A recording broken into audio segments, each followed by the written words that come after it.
In order to understand the importance of white Jesus or any image or symbol to the mind of any person, you have to understand subconscious archetypal programming. Our minds work on subconscious archetypal programming. Every memory we have is stored in our mind as a symbol, as an archetype. This is precisely why our ancestors in Kamene made an entire language out of symbols. People say, why did they go through the difficulty and complexity and cumbersome process of creating a whole system of communication based on symbol? Because they knew somehow in their genius, well, we didn't learn till centuries later, that the mind stores everything as a symbol. There is a problem in creating an image that you begin to believe actually exists. It's very dangerous. The image of spirituality claims that all of us are children of the Creator, and that there is no one in a place that is higher than anyone else. So the image of that Eurasian Jesus, or that God, or any symbol that would make another human being not be able to identify it from a perspective of its physicality, of the way it looks, is dangerous because it creates a very special club for only people who look like that. The brain is a symbol storing, associating, and producing machine. So when you show a child a picture of a white Jesus, constantly, repetitively, a black child in particular, who's already being bombarded with negative propaganda that suggests that Europeans are more intelligent than African people, the brain, being a associating and a generating symbol machine, will automatically link this picture to the information that I'm being programmed with. I'm being told white folks are superior. I'm being told God is white. If God is white and white people are superior, then why are black people so upset about white supremacy? Because God, the white man, naturally and quite honestly made white people in his image. White people are here to control us because they are God's people.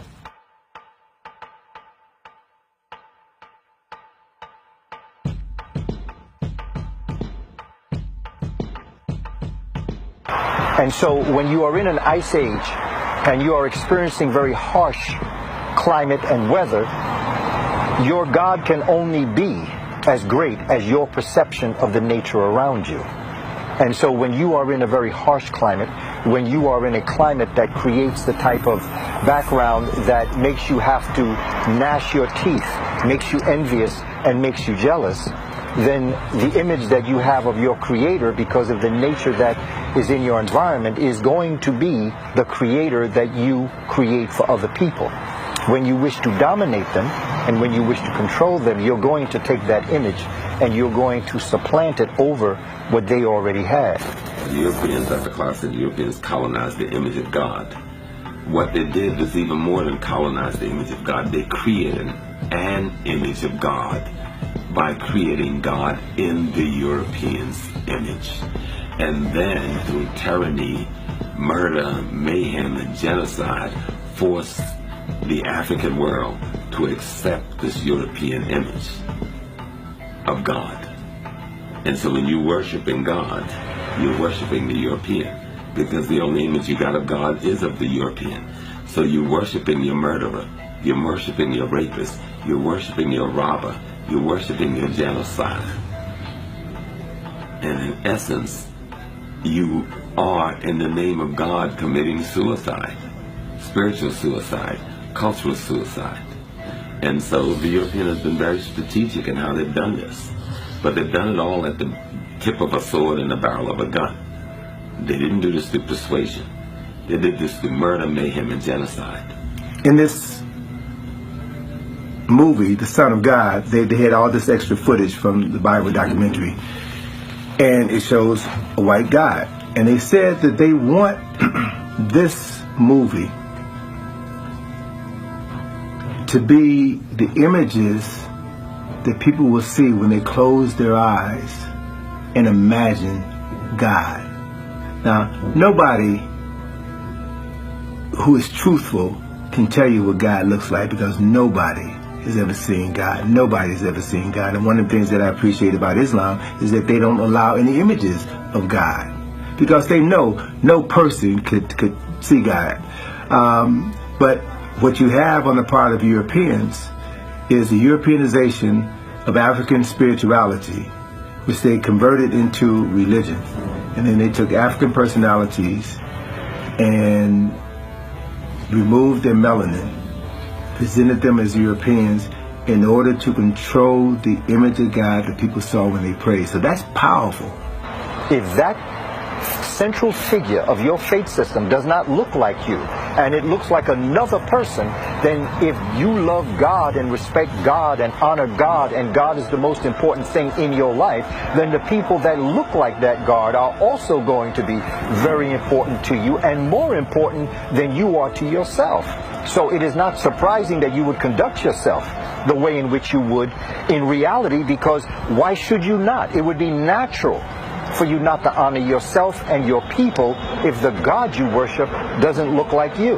When we talk about white Jesus archetype, if Jesus is white, then it makes sense why white people are in control, because they are also blessed with the same color as God. So that white Jesus image, I believe, has been one of the most psychologically devastating and destructive images, concepts, strategies, weapons that have been reaped upon black folk, because it's still with us. You talk about psychological residuals of slavery. Whenever I travel the world, I'm likely to run into a white Jesus. We were in Ghana last summer, life-size statues of white Jesus in a blue-black country. The socialization, the indoctrination, the subconscious archetypal programming. When you consider the fact that 9/10 of the people on this planet are people of color. People classified as Europeans, white people are a minority. So why is it that all the images of God, the Son of God, all the angels are all white? If they are a minority of people on the planet. So what we're dealing with is the greatest form of brainwashing ever imagined, as a means of controlling the people from the inside out. Remember now, the CIA and the FBI employs hundreds of psychologists.